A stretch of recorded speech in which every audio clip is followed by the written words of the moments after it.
որոշում կներկայացնեք միջազգային կառույցներին դիմելու ինչ կազմակերպչական նախաձեռնություններ ունեք այս պահին։ Շատ լավ, հարգելի գործընկերներ։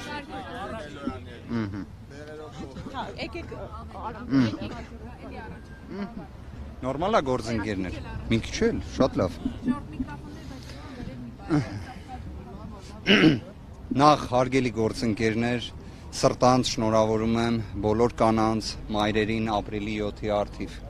Կարծում եմ մեր հասարակության ամենամեծ հենարանը հենց կանայք են։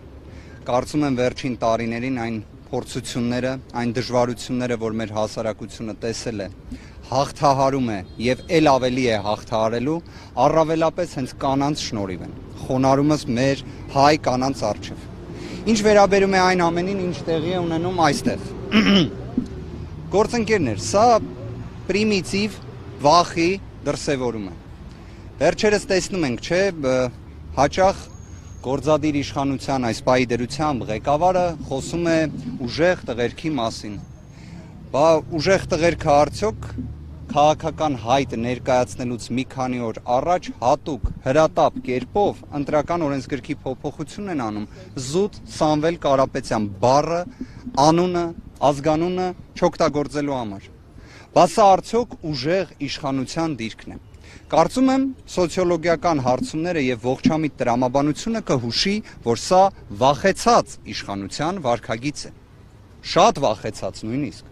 Այսինքն, երբ 10 ամիս առաջ մեր հանրությունը տեսավ ինչ աստիճան ակնհայտ ապօրինի քաղաքական հետապնդում մեկնարկեց Սամվել Կարապետյանի նկատմամբ, մեր ձևով կմասնակցենք մեր մայր աթոռի պաշտպանությանը նախադասության համար, դա ակնհայտ էր, որ վախի դրսևորում էր։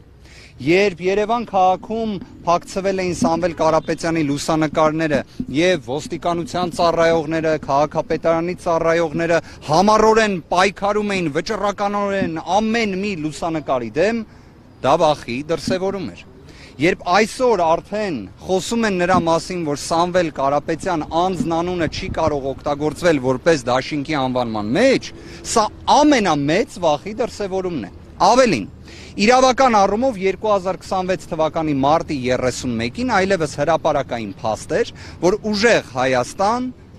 դաշինքը մասնակցում է անվանմամբ կոնկրետ ուժեղ Հայաստան Սամվել Կարապետյանի հետ անվանումը արձանագրելով։ Դա այլևս հրապարակային փաստ էր, իրավական նշանակություն ունեցող փաստ էր։ Այսինքն այն աստիճան ապօրինություն է տեղի ունենում, որի նախադեպը չի եղել։ Որովհետև պայքարել անվանման դեմ, սա իսկապես նորարություն է։ Եվրոպական փորձի մասին շատ են չէ խոսում, ես եվրոպական երկիր չեմ պատկերացնում, որ կենտրոնական ընտրական հանձնաժողով համապատասխան հայտերը ներկայացնելուց ժամեր առաջ, որտեղ կարող եմ նույնիսկ այս ձևակերպումը օգտագործել, ժամեր առաջ ներկայացվի ընտրական օրենսգրքի նման սուբստանտիվ փոփոխություն։ Ինչի եմ օգտագործում սուբստանտիվ եզրույթը, այսինքն հիմնարար բովանդակային, որովհետև Վենետիկի հանձնաժողովը հենց նման վարքագիծը արգելում է։ Այլ հարց, որ Հայաստանի Հանրապետության իշխանությունները ամեն օր խոսելով եվրոպական արժեքների մասին, կիլոմետրերով հեռվանում են այդ արժեքներից։ Իդեպ, օրինակ Վենետիկի հանձնաժողովի կանոնները այս կերպ կարող են մեկնաբանել եւ նման կերպ փոփոխություն անել մեր հարևան երկրներից, օրինակ Ադրբեջանում։ Իդեպ կարող է եւ հենց որպես լավագույն փորձ վերցնում են հենց այդ օրինակը։ Չեմ բացառում։ Այն, որ սա, կներեք ամփոփեմ խոսքս, այն, որ սա ընտրական համակարգի հավասարության խաթարում է, քանի որ ինչա որ իրանք դեռևս այս պահին ունեն նման վարչական լծակներ, բանեցնում են դա եւ միջամտում են ընտրական գործընթացին, դա հավասարության խաթարում է։ Բայց այս ամենը խոսում է մի մասին, որ փոփոխությունները գալիս են։ Փոփոխությունները գալիս են Սամվել Կարապետյանի հետ, փոփոխությունները գալիս են ուժեղ Հայաստան դաշինքի հետ, անձնանունից կվախենան, թե չեն վախենա, Քավլիցի մի իրավական տեխնիկական հանգամանք էլ նշեմ, իդեպ շատ հետաքրքիր է դա։ Պատկերացրեք օրենքի նախագծում անցումային դրույթով արձանագրել են, որ այս փաթեթը ուժի մեջ է մտնում հրապարակումից հետո անմիջապես, որ պատկերացնեք այս ձևակերպումը օգտագործվում է ռազմական դրությունների, արտակարգ իրավիճակների, արհավիրքների դեպքում, երբ դա տեղի ունենում։ Հետևաբար օրվա իշխանությունների համար Սամվել Կարապետյանի հետ դաշինք բառերը այդ անձնանունը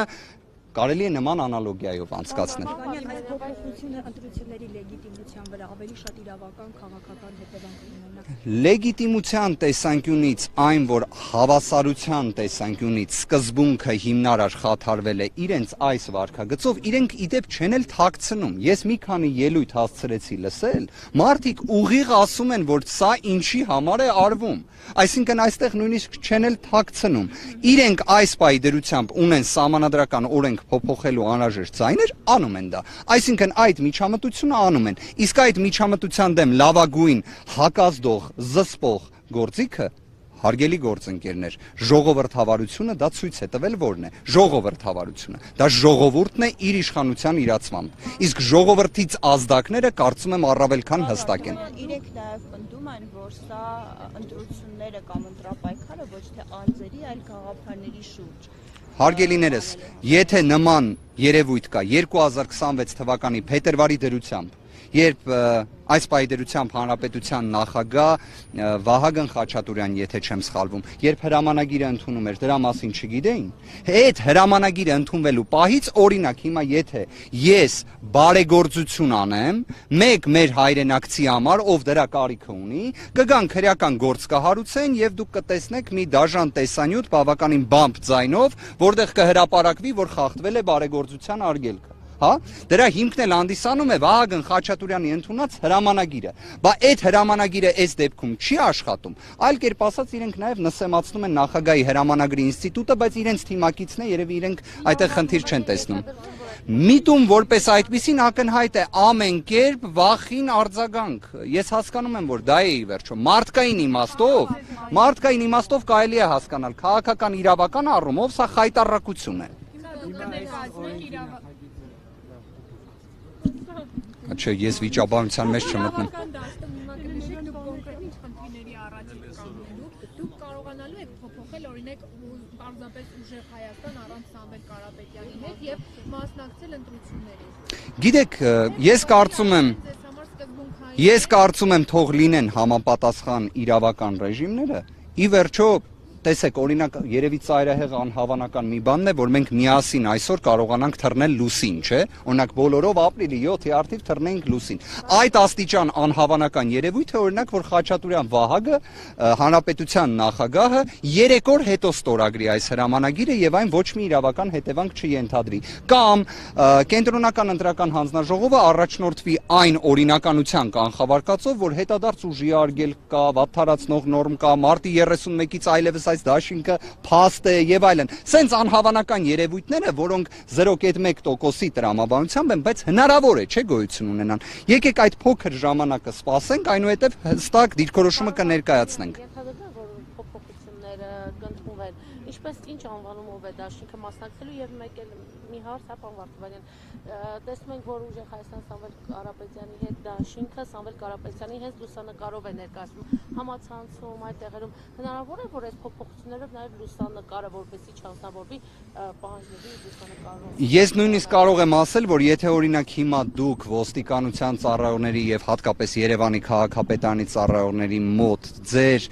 բջջային հեռախոսի վրա երկար պայեք Սամվել Կարապետյանի լուսանկարը, հնարավոր է ձեր բջջային հեռախոսը արգրավեն, նույնիսկ կալանավորեն ձեր բջջային հեռախոսը։ Նման հնարավորություններ կարող են լինել, ամեն ինչ էլ կարող է լինել, բայց այլ հարց, որ այդ ամեն ինչի դեմ ամենակարևոր կանխարգելող գործիքը դա ժողովրդի վստահությունն է, ժողովրդի ձայնն է, ժողովրդի դիրքորոշումն է, որի վերաբերյալ հստակ ազդակները կան։ Իդեպ հենց այդ հստակ ազդակներին ի պատասխան է, որ այս օրով նման աբսուրդային օրենսդրական նախաձեռնություն են բերել, որովհետև իրենց թվում է, եթե դաշինքի մեջ չօգտագործեն Սամվել Կարապետյան անունը, դրանից ինչ որ բան է փոխվելու։ Այն, որ փոփոխությունները գալիս են, այն, որ հստակ է, իրենց պատկերացումն է դա, իրենց պատկերացումն է դա, որը սին է եւ Գիտեք, իրավիճակը հետևյալն է։ Տեսեք, ի վերջո մենք ունենք ընտրական օրենսդրության սկզբունքներ, չէ՞, հավասարության սկզբունք։ Դա իրենից ենթադրում է, որ չի կարելի անել ապօրինություն։ Ապօրինությունը անում են, դրա վերաբերյալ գնահատականը տալիս ենք։ Ավելին, քաղաքական որոշումը իրավական հետևանք ներկայացնող ներկայացրել էինք։ Արդեն այլևս մի հատ պատկերացրեք, օրինակ, հանրությանը արդեն նման ձևով տեղեկատվությունը հասու է դարձել։ Ոնց կարելի է միջամտել ժողովրդի իշխանության ընտրողի հանրության իրացման, իրավունքների իրացման գործընթացին, բայց այս իշխանությունը դա էլ է անում։ Այսինքն այլ կերպ ասած, եվրոպական ստանդարտների, մեր օրենսդրության ստանդարտների նկատմամբ սա պարզապես նսեմացնող վարքագիծ է։ Քավլիցի նորից կկրկնեմ, փոփոխությունները գալիս են։ Տիկին Մելոյան, խնդրեմ դուք շարունակեք։ Կներեք, հիմա տիկին, լսեմ։ Այո, ասեք։ Պարոն Վարդանյան, հակակոռուպցիոն կոմիտեն ձայնագրություն է հրապարակել, դա այն մասին էր, որ ձեր թիմը գումար է բաժանում քաղաքացիներին, որպեսզի Սամվել Կարապետյանին ընտրեն, ինչ կարող եք ասել, դրանք հստակ ձայնագրություններ էին, կարծես թե չհերկվեց։ Տիկին Սարգսյան, ես զարմանում եմ, որ դուք ասում եք հստակ ձայնագրությունը, առավել ևս ձեր փորձից ելնելով, վստահ եմ դուք կարողանում եք տարբերակել մոնտաժված ձայնագրությունները ոչ մոնտաժված ձայնագրություններից։ Ավելին, ես վստահ եմ մեր գործընկերները կհիշեն 2020 թվականին մի աղմկարույց սկանդալային ձայնագրություն էր հրապարակվել, որը ներկայացվում էր որպես սպանության փորձի կազմակերպման վերաբերյալ մի ձայնագրություն։ Այնուհետև նույն դատախազությունը, նույն քննչականով հրապարակել էր այդ ձայնագրությունը, իրենց իսկ ձեռքով կարճեցին այդ քրեական վարույթը, այն հիմքով, որ այդ ձայնագրությունը եղել է կենցաղային բնույթի։ Ավելին, ես լսել եմ փաստաբաններից, ով այդ գործով ներգրաված է հայտարարությունը, ըստ որի ներկայացված միջնորդություններից գրեթե ոչ մեկը չի էլ բավարարվել։ Նույնիսկ հիմնավոր կասկածը չի հաստատվել։ Իդեպ, պատկերացրեք, եթե պարզվի այդ խոսակցությունը կենցաղային բնույթի էր։ Օրինակ, երկու հարազատների միջև խոսակցություն էր, որից հետո ծիծաղում են այդ նույն անձինք, բայց դա ձայնագրության մեջ, որը հրապարակվել էր, չէր դրվել, բայց սղագրության մեջ այն կար։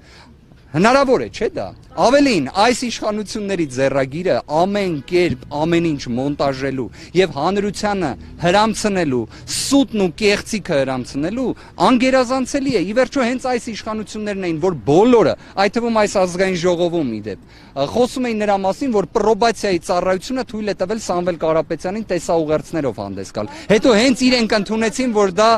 սուտ էր։ Տիկին Սարգսյան, ես կարող եմ ասել, որ նման արտահայտությունները նույնիսկ հարցադրման հնչեցնելը ծայրահեղ վիրավորական է, ուժեղ Հայաստան կուսակցությունը դաշինքը իր գործունեությունը իրականացնում է Հայաստանի Հանրապետության օրենսդրության եւ սահմանադրությանը համապատասխան, եւ եթե ձեր պատկերացրած որևէ մի վարքագիծ լիներ, ապա այն գիտեք, այսպես սփռված կլիներ ամբողջ տեղեկատվական դաշտում։ Այն էլ մի հատ կիսատ պռած ձայնագրություններ, այն էլ պարզվեց հիմնավոր կասկածներն չեն հաստատվում։ Շնորհակալ եմ հարցի համար։ Այսօր տեսա։ Իդեպ այսօր տեսա հայտարարությունը, տեսա իդեպ։ Գիտեք, շատ հետաքրքիր էր, որ երևի թե քննչական կոմիտեն այս անգամ չի հասցրել տեղեկությունները փոխանցել գործադիր իշխանության ղեկավարին։ Այս անգամ հակառակն է տեղի ունեցել, գործընկերներ։ Շատ վիրավորված եմ ինչ-որ իմաստով, բայց նաև ոչ զարմացած։ Հեսա պատասխանում եմ։ Տեսեք, նախորդ անգամ Նիկոլ Փաշինյանը հայտարարեց, որ քննիչը թույլ է տվել, մինչդեռ մենք դրա մասին տեղեկություն չունեինք։ Երբ ստացանք որոշումը, պարզվեց քննիչը ոչ թե թույլ է տվել Սամվել Կարապետյանին ուղիղ եթեր մտնել, ոչ թե թույլ է տվել տեսաուղերձներ հրապարակել, այլ բացառապես մեկ տեսաուղերձ ժամկետային սահմանափակմամբ, որը մինչև մարտի 27-ն էր։ Մարտի 23-ին ստանալով նշված որոշումը անհապաղ դիմել եմ քննիչին քանակական սահմանափակումը վերացնելու համար, որտեղ այդ ինչ է նշանակում մեկ տեսաուղերձ, երբ գործադիր իշխանության ղեկավարը ասում է անսահմանափակ տեսաուղերձներ, նույնիսկ ուղիղ եթեր։ Ինչ է տեղի ունենում, քննիչի պատասխանի միջնորդության չեմ պնդում, որ դրանք իրար հետ կապ ունեն, բայց փաստն եմ ֆիքսում, քննիչը նախաքննության ավարտ է հայտարարում եւ իմ միջնորդությունը թողնում է առանց քննության։ Դիմում եմ դատախազին, խնդրում եմ, որ անհապաղ բավարարի նշված միջնորդությունը։ Դատախազը ուրբաթ օրը գործը ուղարկում է դատարան, բայց մինչ այս պահը չեմ ստացել համապատասխան որոշում իմ բողոքի վերաբերյալ։ Գործընկերներ, եթե դուք ինձ օգնեք եւ դատախազությունը թեկուզ թող նորից նույն խողովակով լինի, այսինքն մենք սկզբից լսենք Նիկոլ Փաշինյանը դրա մասին հայտարարի, հետո ես որոշումը ստանամ, շատ շնորհակալ կլինեմ եւ վստահ եմ մեր հանրությունն էլ կլսի Սամվել Կարապետյանի խոսքը։ Պարոն Կարապետյանը ոչ տեսաուղերձի, ոչ հարցազրույցի հնարավորություն չկա։ Այո, ցավոք սրտի, բայց պնդելով դա, խնդրում եմ միանալ մեր բողոքին դատախազության այս պահին, որ նշված մեր միջնորդությունը բողոքը բավարարվի եւ քանակական սահմանափակումը վերացվի։ Այդ թվում ժամկետային սահմանափակումն է, որտեվ կարծում եմ, որ պատկերացնեք, տենց երևույթ գոյություն չունի, որ օրինակ խոսեն մշտապես մի անձի մասին, իրեն տան մեկ հնարավորություն, որ ինքը տեսաուղերձով պատասխանի, դրանից հետո նորից խոսեն, բայց ինքը չկարողանա։ Հետևաբար այս ստերին ուղղակի եկեք վերջ տանք, բայց մյուս կողմից իրավական տիրույթ էլ ունենանք գոնե։ Պարոն Կարապետյանը արդեն սկսել է այլ պետության քաղաքացիություններից հրաժարվելու գործընթացը, ոչ եւ ունեք այսպիսի մի բան կասում նաեւ Ֆրանսիայում ինչ-որ դատական գործերի մեջ է, իսկ նման իրավիճակներում Եվրամիությունը թույլ չի տալիս քաղաքացիությունից հրաժարվել։ Կարող եմ մի բան ասել, որ նշված հարցի վերաբերյալ ամենաճիշտ հասցեատերը եւ հնարավորությունն է Պարոն Ալեքսանյանը ճիշտ է ասել, լավ է ասել, պարզապես ես էլ մի հստակ տրամաբանական բան ասեմ։ Կարծում եմ, որ այդ հարցը ինձ փոխանցելը, որ ես վերջնական հաստատում պատասխան տամ, ընթացքի վերաբերյալ կոռեկտ էլ չէ։ Հենց ճիշտ կլինի Սամվել Կարապետյանին այդ հարցը տալու հնարավորություն լինի, դրա համար էլ թող ապօրինի տնային կալանքը վերացնեն ի վերջո։ Իդեպ մենք շատ խոսում ենք տեսաուղերձներից, բայց մենք ունենք տնային կալանք նախաքննության ավարտի պայմաններում։ Ինչի համար։ Իսկ ինչ վերաբերում է հենց այդ,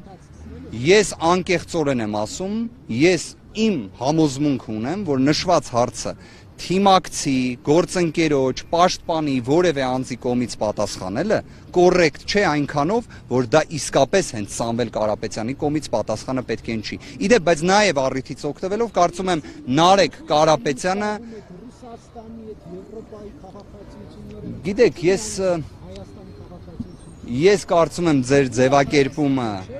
ես կարծում եմ ձեր ձևակերպումը տեղին չէ, հարգելի պարոն Կիրակոսյան, կարող եմ մի բան ասել, Սամվել Կարապետյանի կողմից, երբ պարզապես մեկ նախադասության համար մեկնարկեց քրեական քաղաքական հետապնդումը եւ այն վարքագիծը, որը ինքը ցույց տվեց, 10 ամիս տևող ինտենսիվ խափանման միջոցի պայմաններում դա ուժեղ հայ մարդու վարքագիծ է, իսկ նույն քաղաքացիության վերաբերյալ էլ դիրքորոշումը ներկայացվել է, որ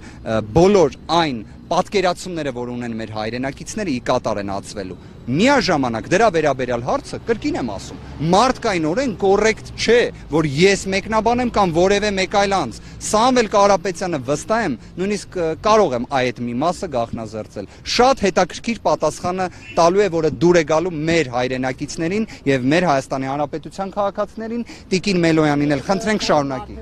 Ինքը կասի, թե AI-ի միջոցով կասի այդ հետաքրքիր բանը։ Գիտեք, շատ հետաքրքիր հարց եք տալի, իսկ AI-ի միջոցով ինչի համար ենք ստիպված եղել հայտարարություն անել։ Մի հատ այդ հարցը մեկը ինձ կպատասխանի, հատկապես երևի թե Հանրապետության հրապարակում նստած գործընկերներին խնդրենք, էլի։ Այդ ոնց է ստացվում, որ քննիչին դիմում եմ, ասում եմ տվեք թույլտվություն տեսաուղերձով հանդես գալու, մերժում է։ Դա անում եմ հունվարին, դա անում եմ փետրվարին, դա անում եմ մարտ ամսին, այս նույն շենքում նստածել մարդիկ ասում են դա պրոբացիայի ծառայությունը պետք է թույլ տա, հետո նույն այդ քննիչը եւ դատարանը եւ նույն գործադիր իշխանության ղեկավարը ընդունում են, որ ստում էին այդքան ամիս։ Բա արհեստական բանականությունը ինչի էր ընտրվել որպես լուծում։ Այդ հարցը կարծես մի քիչ մոլորեցնող լինի։ Պարոն Կիրակոսյան, իշխանությունների ստերի վերաբերյալ շարքը դուք ամենալավը գիտեք որպես լավագույն լուսաբանողներից։ Դրա վերաբերյալ քիչ առաջ պատասխանը տվել եմ։ Տիկին Մելոյան ջան, խնդրեմ համեցեք։